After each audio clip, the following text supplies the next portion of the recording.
তো দেখো আমি গুজিয়া বানাচ্ছি। এখানে এইটাতে ময়দা আর আটা সেনে নিয়েছি। তো ছোট ছোট লুচির মতন আমরা করলাম। এখন আমি এইটা দিয়ে দেবো ইন্দ্রাকে। হ্যালো বন্ধুরা, তো দেখো এভাবে আমি সব ভরে নিয়েছি। এবারে যাব কড়াইয়ে ভাজতে। এবার এক একটি করে আমরা গুজিয়াগুলো দিয়ে দিলাম। এবারে এটা কম আছে ভাজা হোক, তারপরে তোমাদেরকে গুজিয়াটা পুরো দেখাবো, ঠিক আছে? তো তখন লেগে হ্যালো বন্ধুরা, তো দেখো ইন্দ্রা গুজিয়া বানাচ্ছে। এদিকে ইন্দ্রা অল্প অল্প ঢুকা বলছে না, হবে না, থোড়ি কম ঢুকা। তো এই দেখো ইন্দ্রা বানাচ্ছে গুজিয়া, আমি মদত করে দিচ্ছি।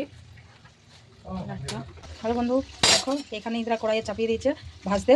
দেখো এখন পাল্টি দেবো। তো তোমরা কমেন্টে বলবে কে কে গুজিয়া খেতে ভালোবাসো। হ্যাঁ এটা হোক। তো বন্ধুরা দেখো আমি পাল্টি দিলাম। এখন বেশি আঁচে দিয়ে দিয়েছি কেন না, ম্যাডাম বলে 3টা থেকে লাগবে।